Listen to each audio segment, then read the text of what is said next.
is, did Adam and Eve have belly buttons? All right, so since Bert just turned out the lights, everybody can start napping. But basically, I was going to examine various creation myths from other sources, as well as comparing it with the Judeo-Christian, and then finally conclude with a look at the Big Bang, which is our current understanding of creation.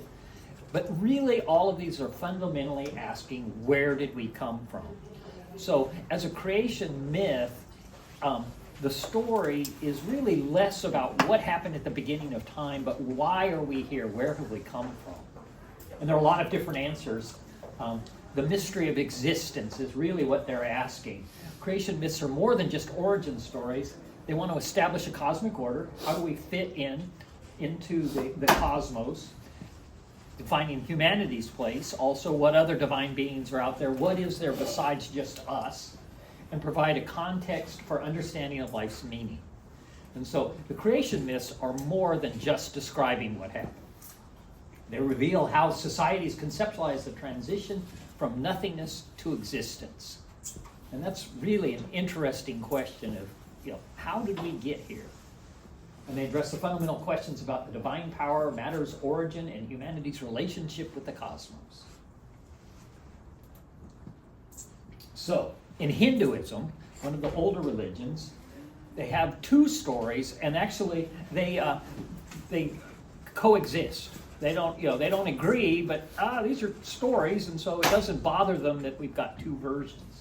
In one of them, Brahman, the creator god, emerges from a magnificent lotus flower and grows from the navel of Vinsu, the preserver.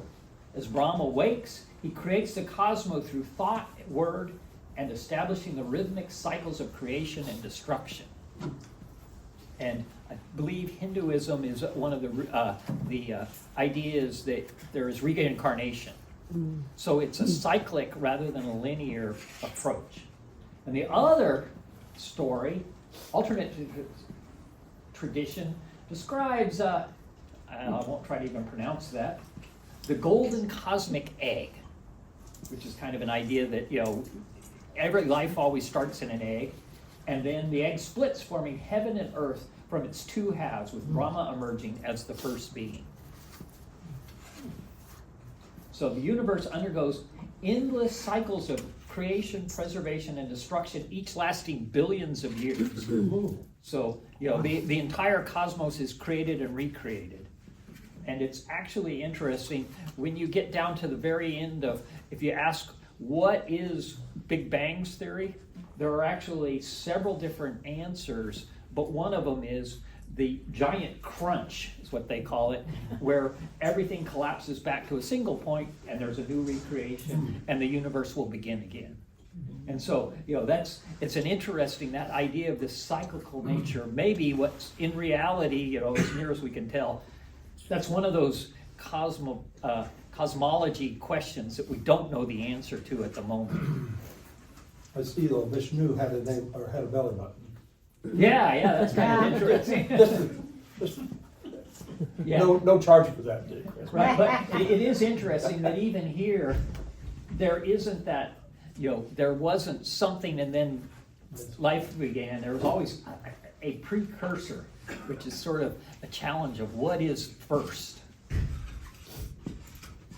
So here's the graphic of Brahman, who brings forth the creation, Vishnu, who preserves and maintains cosmic order, and Shiva, and that's this multi-armed goddess who holds weapons. She is the destruction. But that's all part of the cycle of birth, life, and death that everybody goes through and the entire cosmos goes through. It's kind of an interesting counter to our very linear concept. Unlike it emphasizes continuous transformations, creation is not a singular event, but an ongoing process requiring three divine functions working in eternal harmony. Hindus, they have thousands of gods, and so you can worship whichever god you want. So they are not one of these, hey, we're right and you're wrong. It's, oh, well, you just got another god.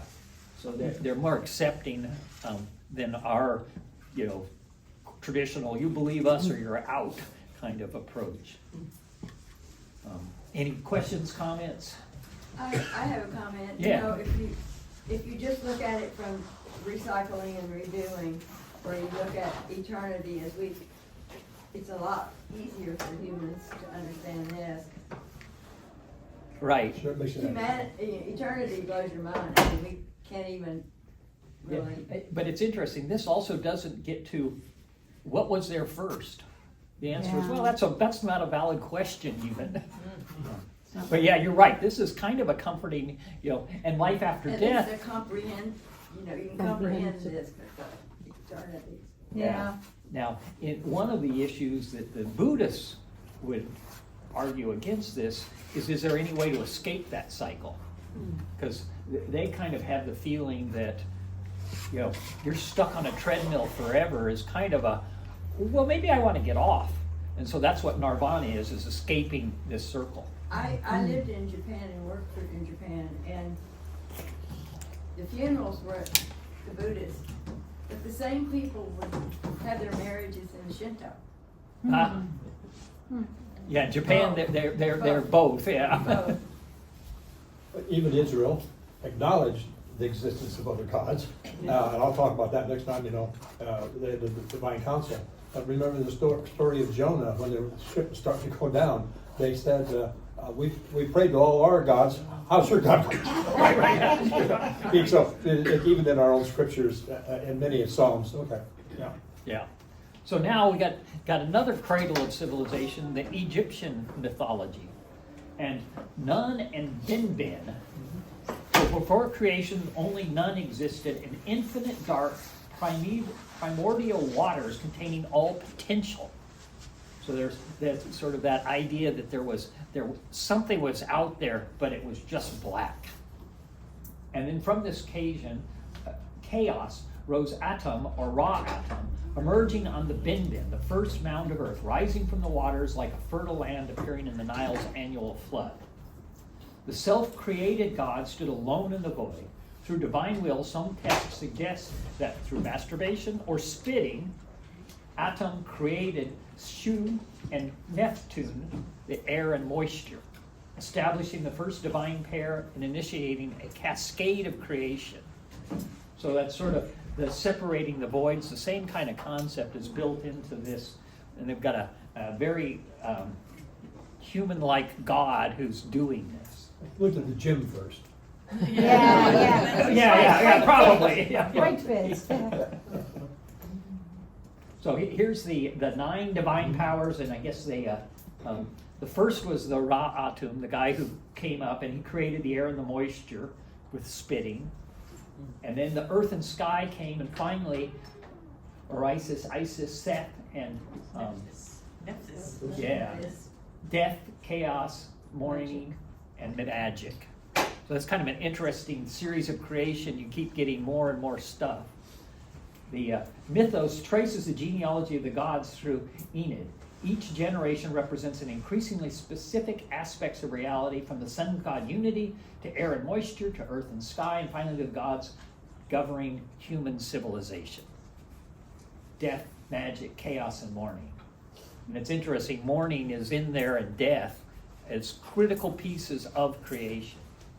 And the hierarchy mirrors the Egyptians' social structure and cosmological understanding. Look how they included magic. So anything unexplained, well, that's magic. Yeah. We would call it miracle. Yeah. We'll say, we all have names for that stuff we can't understand. The Right. Jews would call it mystery. Oh, there we go. Yeah. And I guess the Greek Orthodox, they really Yeah. embrace the idea of mystery, and that life should not be devoid of mystery. By the way, when Chris and I use the word myth, in the Western culture, we believe that that's something that's false. Myth, it has to be understood in the Eastern thought, where all this was written, as a story. Our story. It's a story. It may not be factual. It may have some history behind it, but it's a story. Right. Don't get confused. And myth, a story that has a meaning and purpose. Yeah. It's not just a, somebody Any made old up story, a, yeah. I can make up a myth. That doesn't make it a real myth. No. So but it has a point too. That's part of this, is that when we're understanding here, the Egyptians, they're setting up, this is actually the way their entire society is set up. There's one guy at the top, the Pharaoh, and everybody is in ranks below it. And you're just as valuable if you're in the fourth rank as the top rank. This was one of the things that, in the pyramids, everybody was in there, and this was their chance to go on forever and live in the afterlife. Now, Greek mythology is a little different, because it's basically more stories kind of patchwork together. In the beginning, there was the void, the total chaos, and it was chaos, not disorder, but primordial void, an empty expanse from which all existence would emerge. Then Gaia and Uranus, Gaia the earth, spontaneously emerged, followed by Uranus the sky. So again, we have that separation of the two parts, the land and the sky. And their union produced the Titans, including Kronos and Re. And the Titans were a whole class of pseudo-gods. They weren't quite gods, but they were amazingly tough, and, use Clash of the Titans as one of my favorite 1970s, 60s movies, where, the Titans are doing battle. And then finally, Kronos overthrew Uranus, and then Zeus led the Olympians against the Titans, establishing their order through conflict. So Zeus is the king of the gods, and they actually come after the Titans have already been established. And finally, there's the Olympian rule. That's Zeus and the Olympians established the cosmos as we know it, with each god governing specific aspects of a domain and existence. And then there's all, Athena is the god of wisdom, and there's all kinds of gods. This is important because by the time Jesus was around, this Greek mythology had mixed with the Hebrew mythology, and this is where you get concepts of hell. Get behind me, Satan, is not a concept found in the Old Testament. And so, this concept of how society is organized and that kind of thing, Jesus is growing up where these guys are floating around, and so we kind of have to deal with one foot in either world. And if you go back to the Old Testament, you go, hey, where is this gulf between, poor old Lazarus is in it is Lazarus who's in hell, Or not He's in Lazarus. heaven. Lazarus is the Dead guy. the dead. Right. There's one in heaven, and there's this big gulf between, and you don't see that in the Old Testament. And Yeah, it's called dualism, Yeah. Dualism was invented by the Greeks. Good, bad, beauty, ugly, that kind of stuff, dualism. And it's hard to get back to our understanding of the Old Testament because the Greeks really conquered the world with what I call a library card. They taught this, everybody had to adjust to it. When the Jews didn't adjust to it, then all hell broke loose in Jerusalem and they burned it to the ground. Yeah. Right. So the Greek myths is divine succession and cosmic order. The Greek creation mythology emphasizes creation through conflict. Each generation overthrows the previous, representing the establishment of increasingly refined cosmic order. Chaos gives way to the primords, who yield to the Titans, who fall to the Olympians. So there you've still got kind of a cycle going, but these are big characters and big battles and stuff that people can understand, and also the way we, the Romans defeated the Greeks. This is the way life goes, and the Greeks defeated the Persians, and so the entire our place in society is going to be defined by conflict, which is kind of an interesting, but that's the way the world began. Something never changes. Yeah. So the pattern reflects Greek understanding of civilization emerging from barbarism. The Olympics represent rational order ruled compared to the chaos of the Titans. Yet even Zeus must maintain order through constant vigilance. The cosmos requires active governments, not merely initial creation. You know, the Olympian gods are always in messing around. If you don't pray to them right, they won't leave you alone, which is, I think, one of the goals of Greek society is, hey, you know, give us crops just like you did last year. Don't give us problems. Creation versus generation. Unlike the creator gods, the Greek deities emerge spontaneously or through procreation. Divine powers flows through bloodlines. So this is sort of it gives you a hierarchy of why your rulers are more important than the regular people. Anthropomorphic divine. The Greek gods possess human emotions, conflicts, and flaws. Divinity idealized humanity rather than transcendent otherness. So this is quite a bit different from our concept of God. But in Genesis, you know, God is the guy walking around in a garden overlooking and saying, oh, hey, how's it going? Oh, well, you know, why are you hiding from me? Yeah, that's in our second accounts, yeah. Yeah. Not the So, first account. you know, so even in ours, we've got some anthropomorphism Very much so. of God. Now we throw in the Mesoamericans. And I don't really know a whole lot about this one, but the Popol Vuh, the trial and creation. The Mayan text, Popol Vuh, narrates a creation as an experimental process. Unlike the instantaneous creation, the gods emerge in multiple attempts, learning and refining their work. This narrative framework emphasizes creation's difficulty and humanity's special, almost accidental emergence. The creator gods, including Tepu and this other guy,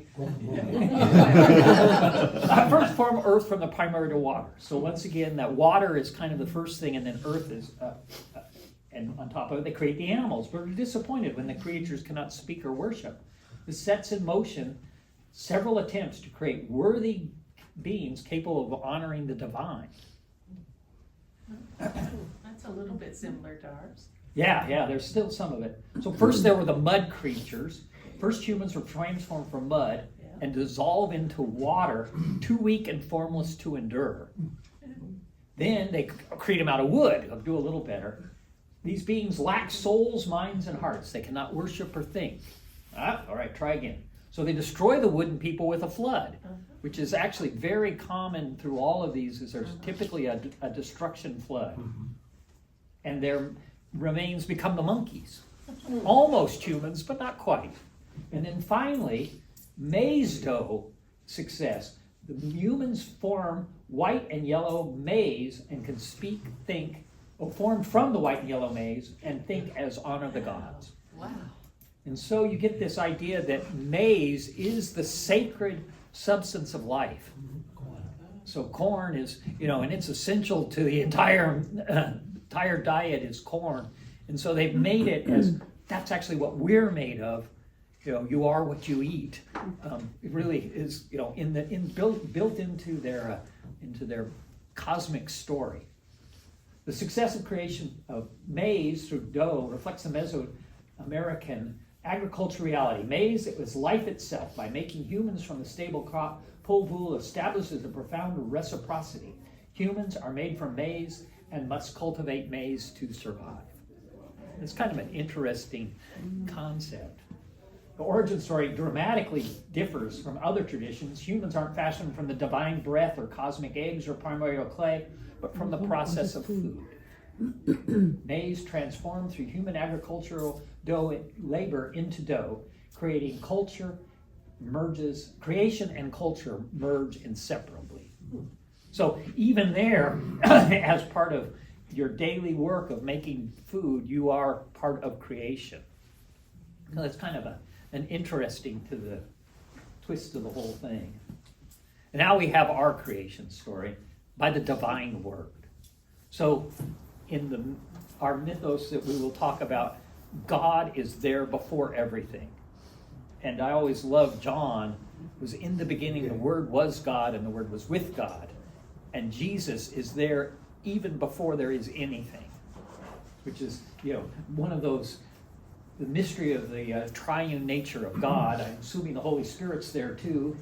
We think so. Spirit moving over the water. But before there was anything, there was God. And that's kind of all of these other stories. There's always something else. My introduction next week. In the beginning, God. Yeah. Just stop there. In the beginning, God. 4 words. If you read the Hebrew text, which I'm sure you do in your spare time, they don't even use "in the beginning." They say God. That's the first word, Created. that's it. That's Hebrew. But yeah, we Westerners, we fumbled with the Greek a little bit, and so we got "in the beginning." Well, thank you. Well, and we had to make it sound a little more poetic. Yeah. But yeah, I mean, that's what's just mind-boggling to me. I can't think of what was before, or how did we come from absolutely nothing? So beginning is a man's concept of time as a starting point, but Well, and I Nietzsche don't know. tried to do that, but now Chris is going to tell us Yeah, about and the Big the Bang. Big Bang Theory says that it's very interesting. What was at the very, very, very beginning was nothing but energy. And so we'll get to there in a minute. all right. But then creation unfolds through divine speech. God exists outside, where God, unlike the polytheistic narratives where God emerges from primordial substances, here God exists before creation outside of time and matter. Creation unfolds through divine speech. Let there be light. Emphasizing God's will and the power of the language. The universe comes into existence ex nihilo, from nothing. A concept distinguishing the Abrahamic traditions from other cosmologies. And this is closer to the Big Bang than any of the rest of these. So at the beginning there's light and darkness. God separates the day from the night, sets in order the foundation of time.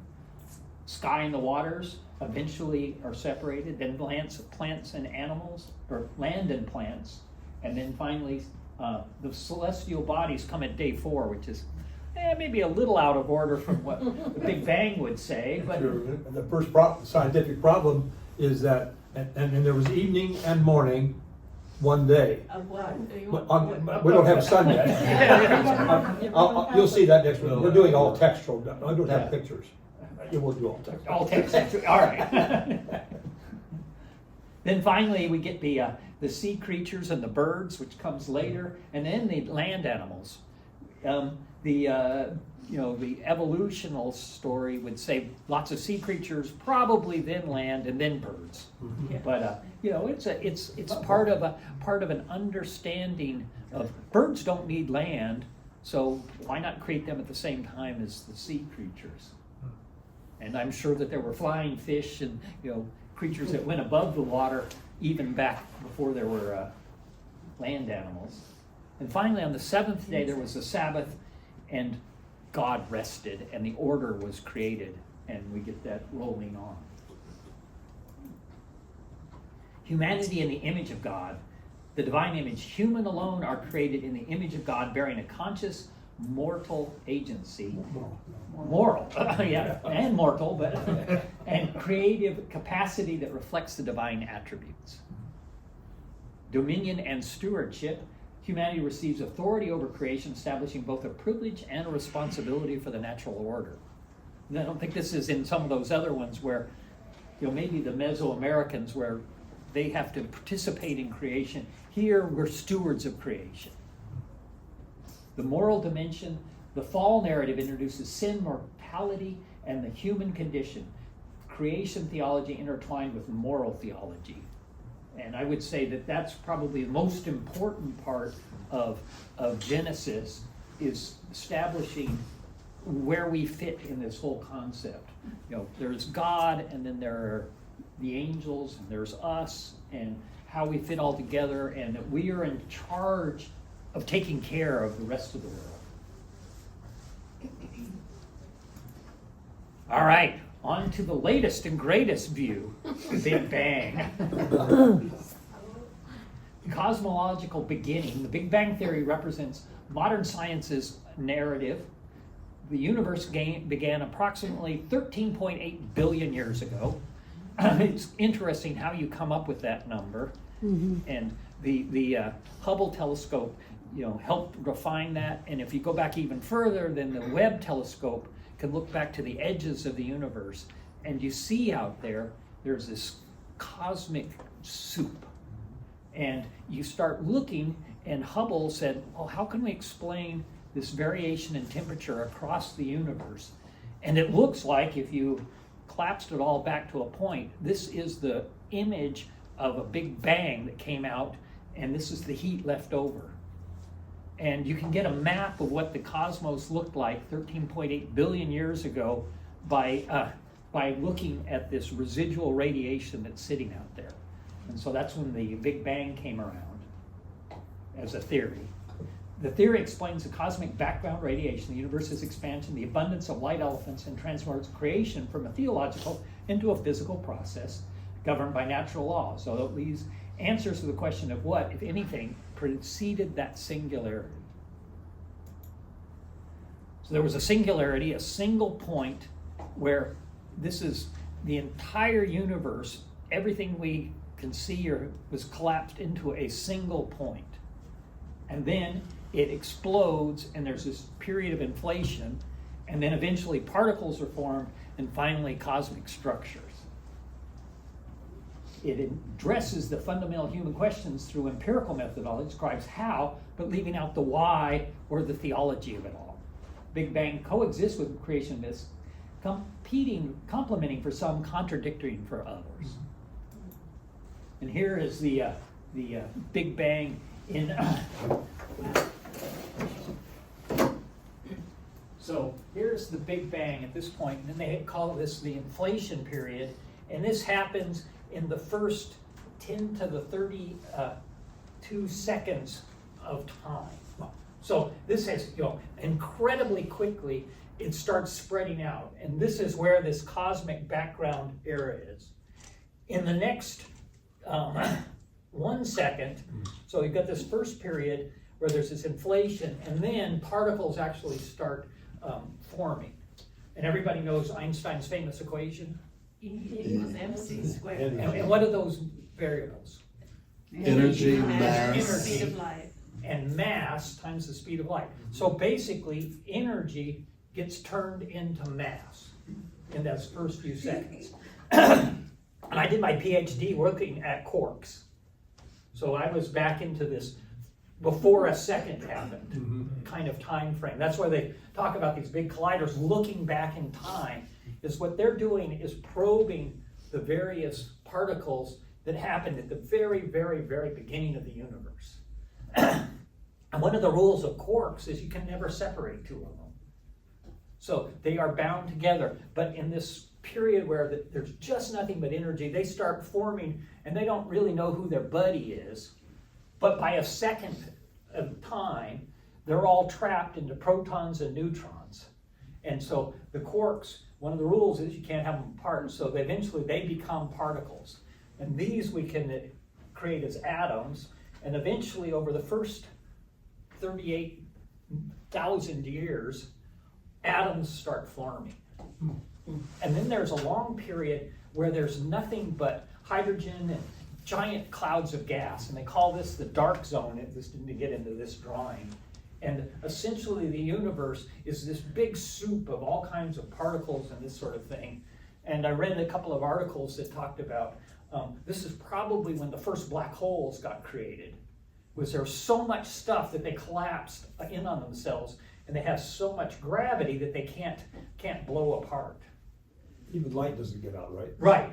Light doesn't get out. And so this probably established some of the core of many of the galaxies that we can see today, clear out here, was formed in the first 38,000 years. Then you got millions of years where it's now blowing apart, and we've got enough where we can start creating stars. First star is created in about 1 million years. And then as they blow further apart, we get various galaxies, and the cosmos keeps expanding. And now we're out here 13.8 billion years ago. Anybody know how old the Earth is? 4 billion. 4 billion, roughly. 4.5. And so it's interesting, in the 13.8 billion years, there was actually probably 4 different periods of where stars lived their entire lives, died, were crunched back together, recreated, and evolved. So this is actually where our transuranic and our heavy elements come from, because back here there's only hydrogen, helium, lithium, and you get big stars and supernovas is what gets caused iron and uranium and all the heavy stuff, all the rare earths. They're all probably created in the lifetimes of at least 4 different, or maybe 3 different entire planetary systems that have come into existence, died, and were reborn before we got to our world. So, you know, the fact that we can have metal cars and plastics and all that kind of thing is built on this, a lot of creation before we even get to here. And that's, you know, this is the what science tells us. And even try to, you know, we talk about light years, you know. Well, in 1977, we sent up Voyager. 1977. It's finally now, in 2025, it's finally reached the edge of our universe and cannot, Solar Or system. galaxy- or yeah, our solar, I meant, our galaxy, our solar system. And, Oh, no, wait, you know, how sorry. far, what that is? One light day. One solar system. From 1977 to our fastest car made it, you know, oh my gosh, that's how expansive we're talking. One light day. One light day. And the Webb telescope can look out and see stuff back at the 13 billion years now, and see evidence, and there's all kinds of interesting things they're finding by examining, you know, the darkest stuff. Even the cosmic evolution theory takes part of Hinduism, the cyclic Yes. Yeah, yeah. idea. It takes, what was the other one?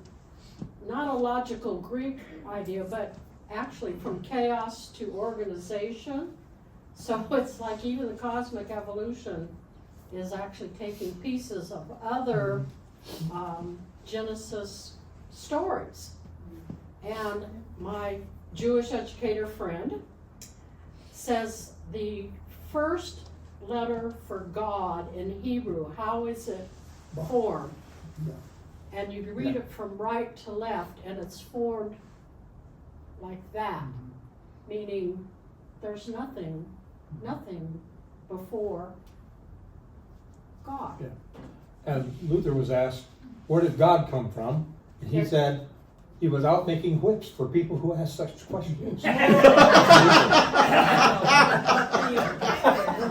That was Luther. The rabbis and the mystics in Judaism say, we don't talk about what's before God because of That's right. Because of that letter. that letter. Yeah, so maybe tomorrow or next day we can look at the Hebrew So- alphabet. Our You first know, letter. my little mind sits here and looks at this and thinks, we still are saying the Hubble showed us blah, blah, blah, blah. There may be many of those that we don't know about. Yes, Got Webb now. There is lots left to understand. And one of the interesting questions that's still unanswered is, how long is this gonna go out? When I first learned this, the universe was thought to be flat.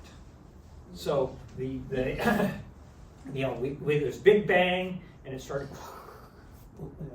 but they started looking at some of these with the Hubble telescope, and if you look at the light of the distant galaxies and that kind of thing, and if you look at a star, you can tell what it's made of because you get light back, and they line up various spectral lines will tell you what's generating the light. So there's a line for hydrogen, there's a line for helium, it's a couple of different lines, there's sodium, and you can tell what's in the star based on its spectrum. Except if you look at something that's moving away, you've heard cars drive by with their horn honking, it shifts the frequency. So you see the same lines, but instead of being where they are, they're redshifted, which means it's moving away. So if you take your telescope and you look all around the sky, they're all moving away. And that's one of the things that says there's a Big Bang is we were all at a point and we, so if I'm over here looking, all of these guys are moving. If I'm looking even next to me, those are moving away. So that was interesting. That's where the Big Bang really got its start, was, hey, we see this redshift all over. Everywhere we look, lines aren't lined up, they're all shifted to the red. And there may be other big bangs going on that everything meets and you might have another one. Yeah, yeah. This could, your mind can really just keep. You know, but the interesting thing was in 1997, they refined that even more, and they're looking and saying, hey, not only they're moving away, they're actually accelerating. I don't know if you've heard about dark matter and dark energy. If you take a survey of what we can see, it looks like, if you add up the whole weight of the universe, that is less than a 5%. That most of what's out there is invisible. Isn't it true that most of the stars we see are already gone? I mean, all that we're seeing is the light coming from them? Not most, but a Many. good chunk of them. Yeah. You know, look, they're- Right, so if I look at a galaxy that's at the edge of the universe, that light took 13.8 billion years to get to us. And it's likely that it's progressed way beyond that, just like ours is. Just like if they look at our light, they're seeing what happened 13.8 billion years ago here. And so they don't have a clue that we're here and are, you know, we've got sending out radio waves of, you know, I Love Lucy. It's making its way out. But that's, you know, that's only 20 light years away now. No, it's probably 60 light years now. But, you know, that's barely anywhere in that large cosmic expanse. This is just a side issue. Is there life out there? Very likely could be, but hardly any chance that they've found us yet, because we have been communicating and been, you know, enough that we can send out messages into space for just hardly any amount of time when you're talking billions of years. So one of the questions is that actually they've discovered that not only are the satellites and the solar system, the world, the universe, it's blowing itself apart even faster now than just what you got when you just took a survey of, hey, everything's redshifted. It's actually, they're accelerating out. And so one of the mysteries is, what is dark matter or dark energy? That if most of what we see out there can't be measured, it doesn't interact with light. And that's essentially our only probe at the moment. So, you know, if you're going to be a young physicist who wants to study for your PhD, one of those questions is, well, what is it? How can we detect something that's completely invisible to light? And gravity is the best hint. So there are experiments to try to measure the flux of gravity, and they've come online over the last dozen years or so. And you can see gravitational waves. You can see stars colliding or black holes merging, and that'll be this big ripple in the gravity. But there's all kinds of interesting things, right, that are really almost cosmology and, you know, what is the nature of the universe? Questions that we're still trying to answer. Can you imagine us sending our kids off to college and they hear this, and all of a sudden, what do they start to think? The Bible is a myth. Yeah, I mean, all of our sacred, and that's why we're going to take a good hard look at the text, you know, and help us understand what it meant to the people who first wrote it. And we hadn't gotten corn yet. And the other thing, everything we're looking at is physical, it doesn't address the Spiritual, right, part. and that's all part of, I mean, even our very cavemen, we have paintings of, on walls, you know, that they have some spirituality among them.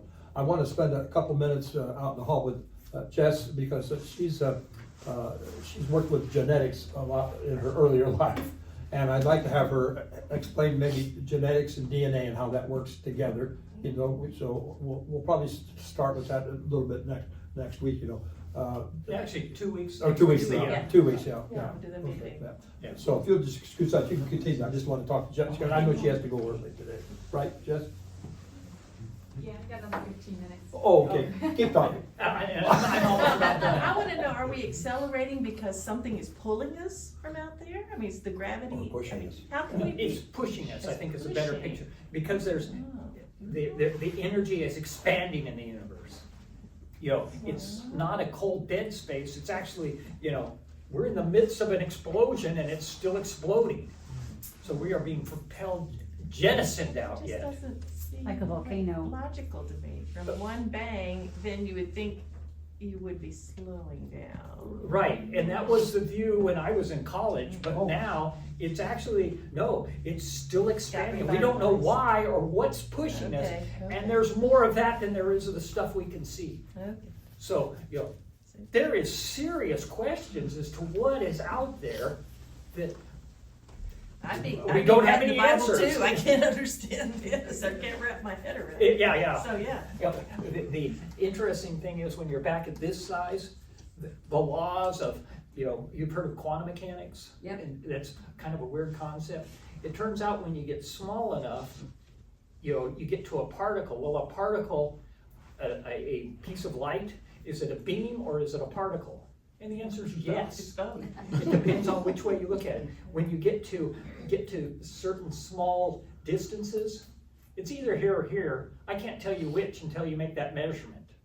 So that's quantum computers work with that actual, they take advantage of, I can store information in that because I know it's gonna be a probability.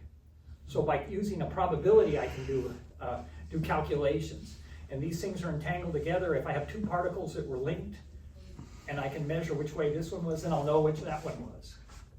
And down in here, even gravity, the rules will change. So, you know, there's all kinds of things, and space, time are linked together depending on, you've heard of relativity, you know, that's the curvature of space, there's wormholes, there's all kinds of interesting things, and all of that gets tied back into here. So this is complicated to understand. You know, it makes me think of quantum math. I can understand why that, because in digital, when you go from 0 to 1, Right, there's energy between it, and that's what's being measured. yes. But I can't imagine putting that. Yeah, but quantum computers are coming, they Yeah, can do. they are, but For they're not there particular tasks like cracking your 42 or 64-bit encryption, that's what they're really good at. You know, and they That's just what we need. calculate things, you know, you can do a centillion more calculations per second than with the standard 1-0 kind of thing. What does that accelerator, that great big accelerator? Hadron What is that collider? measure? Okay, so what that does is that takes a particle like this and Understanding the accelerates it to near the speed of light. You can never get the speed of light, but it's getting up there really close, like 0.997. And smacks two guys together. And it's like taking two fine Swiss watches, crushing them together, and then you look at all the pieces of stuff that fly out, and you sort through it and go, oh, that's not interesting, that's not interesting. Oh, this one is strange. And that's how the Higgs was found, was there is a signature, you look at the spectrum of all the stuff that's come out, and you throw away billions of measurements and go, oh, this one's really interesting. And that's where you get that Higgs is a particle that connects gravity together. And so that's how they detect that in this accelerator, which basically And is it's big smashing stuff, I stuff mean, it's together. miles, isn't it? Yes, Yeah. it's like 26 miles Oh, around, I see that. and it spins really, really fast. So that The- would explain why things are going faster out, even though, I'm like Debbie, I was thinking it should get slower, but if you're into the rotation, it's naturally good. And Right that, now. that may be an explanation. This one is basically, to get it to go faster, you have to speed it up. And it ideally would be linear, but you can't make it long enough Yeah. to go linear. So you make it in a circle, so you go one revolution, and then you make it go faster, and then faster and faster and faster. Has anybody claimed that actually two of those, whatever entity it is, quarks, whatever, have actually hit? Yes, that's what's happening in the collider. is Yeah, that- but have they actually proven that a couple hit. Yes. Well, okay. Word to proof. The last I heard, they hadn't found one yet. Well, so basically, Somebody wrote a paper on it? yeah. I did. Yeah, that was my PhD thesis, was we were colliding we actually had a fixed target, so the accelerator came out and then we pulled them out and smashed it into a fixed target. Oh. And we swapped out, sometimes it was a bottle of hydrogen, it was helium, Okay. and then we looked at the collisions of now, it's at this size, but the pieces that fly out are these. Yeah, well, And so, is there actually two quarks colliding? Right. That's maybe a fuzzier question. okay. But it's sort of like saying, hey, did we had a head-on collision, did our spark plugs collide? If you do it enough times, the answer is probably yes. But you get various things flying out of Yeah. explosion. Okay. But the other question is, what's going to happen at the end of time? You've heard We're about gonna be Hindus and start over. yeah. Well, so one of the things is it's just going to continue to expand. Everything's going to blow apart. Eventually, all the matter will be spread out, and it will just be a cold soup of decaying energy. And that's one. An open cosmos says that there's not enough weight and energy to pull everything back together, and it will just float out that way. And with the acceleration, it'll get even spread out more. However, if there's enough energy in the universe that it's actually a big black hole, then everything will get drugged back in because the gravity will take over and pull all of this, and even though it'll cool off, eventually it'll come back to a big crunch. And at that point, when everything starts collapsing into one giant black hole, it will probably create a new Big Bang. And I always found that one was very appealing. And right now, the latest measurements are it's either open or almost flat. So that may happen. But it looks like the latest theories were that it's probably going to expand out forever. But they're still on the fence on that one. All right, So let's see. We're not the only galaxy or whatever. There's lots of big bangs going on, right? No. One Big Bang. One Big Bang, don't know all that. galaxies, everything we can see and know about, all tracks back to that single point. Now, The key Is is that there- we see and know about. right, well, and now that's an interesting question. If you're a Marvel movie fan, they've opened the multiverse. Yeah. And there's theoretically, there could be other universes Yeah. with their own Big Bang. There's no way at the moment we can know about them unless black holes connect us. But, because we don't know what happens inside the point of a black hole. It's a singularity, nothing ever escapes. But space and time is warped, all kinds of weird things are happening, and there may be a parallel. So if you go through a black hole, you may not end up halfway across our universe, you may end up in a different universe. But we don't know. So there is conceivably other Big Bangs in other universes. So we need to put the Hubble telescope somewhere besides here on Earth. That would be very ideal. The problem is getting those data back. The one at the edge of the solar system is a whole day away, and it took us 35, Yeah, whatever it is. 70 years. Yeah, really bad. Yeah, I'm getting too old. So here's kind of a wrap-up slide. Big Bang versus Genesis. Universe had a definite beginning. Big Bang, we both agree on that. Universe is expanding outward. We're creating more. Creation involves order and structure, and reality is knowable and understandable. That's captured in Genesis. The idea of how the universe began, was it just a Big Bang, or did God say, let there be light? Which is an irrelevant question to me. Right. But the idea of that there was something that sparked the Big Bang, science is silent on that. Why it began, a purpose versus no purpose? Again, science really can't answer that question, so you can say there's no purpose, but there could be purpose. That's not out of it. When it began, 1,000 days or as a day, the timeline is clearly doesn't seem to agree, but as, you know, you have day and night before there's a sun and moon, so. And finally, the order of events is a little different.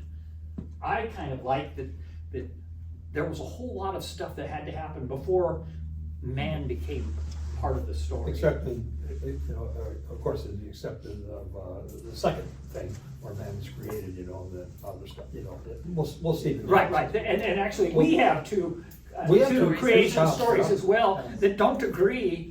Oh, at all. But if you're a fundamentalist, you just ignore that.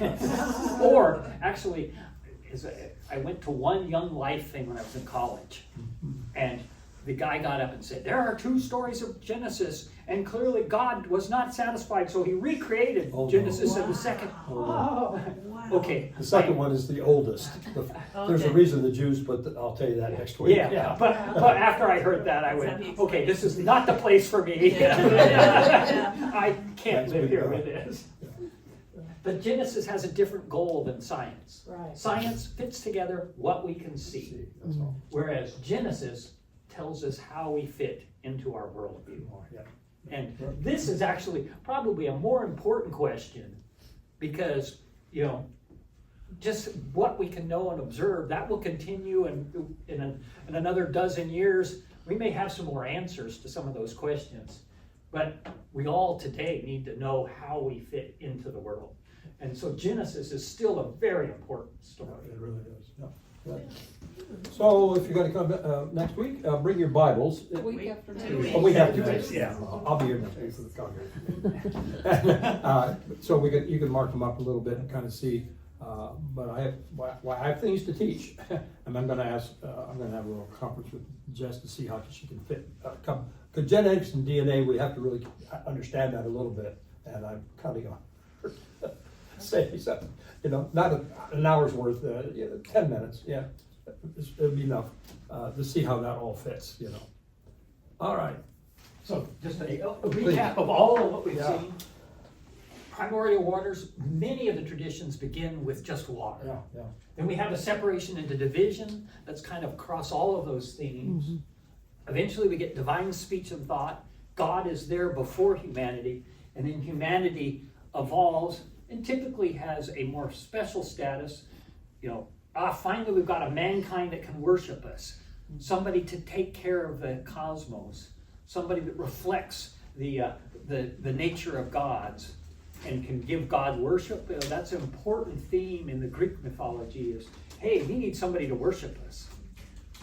Well, and the primordial waters. Now, in the beginning, God created the heavens and the earth was without form and void. Darkness was upon the face of the deep, and the Spirit of God moved over the waters. I mean, some of that's already here in the newer, about year 500 before Christ. Yeah, so we're going to see that, right away. That's pretty good. Here's an interesting chart on, various, how many of the different stories showed creation. Single creator, about 50-50. The multiple divine beings, a little more. The ex nihilo creation, out of nothing. There's just one. Emergence from matter, almost all of them. Linear time versus a cyclical time. Oh yeah, I'm not sure it's all that interesting, but the concepts from various people and how they view the universe is reflected in that. But even with us, predominantly linear time, but there are cycles within those, Right. Yes. within that progression. So it's almost like, we always say the year is one revolution around the sun, but we're not in the same place this year on January, what is it, the 17th? As we were last year on January the 17th, because the solar system is also rotating and the galaxy is rotating and the whole universe is So, probably rotating or blowing apart. so we're progressing, but the cycle is not just, or the linear is not just a line, it's more of a curve. Right, spiral. Yes. So why this It's matters, like we're doing cultural this, identity, This. moral frameworks, and meaning and purpose are really what's built into our creation myths, our stories, our understanding of how we got here. And that's why Genesis is going to be a really interesting study to go back and look at it, not from this story's bogus, or all of the Big Bang is bogus, but how do we understand the two together? And our whole understanding of Satan. I've got a whole lecture on Jesus and the power of Satan. Satan in the Old Testament is very different than Satan in the New Testament. How did that happen? Yeah, that would be That- fascinating. That's an interesting. So, here we are getting tossed out of the garden, and here we are getting blown apart. So that's what's coming up, and we're looking forward to it. So am All I. right. Let us pray. Yeah. Heavenly Father, we thank you for being our creator, for being the one who set everything into motion from a single word. How you did that could be the Big Bang, but why you did that is why we're here today. In your Son's name we pray. Amen. Amen. Amen. Thank you, Chris. Thank you.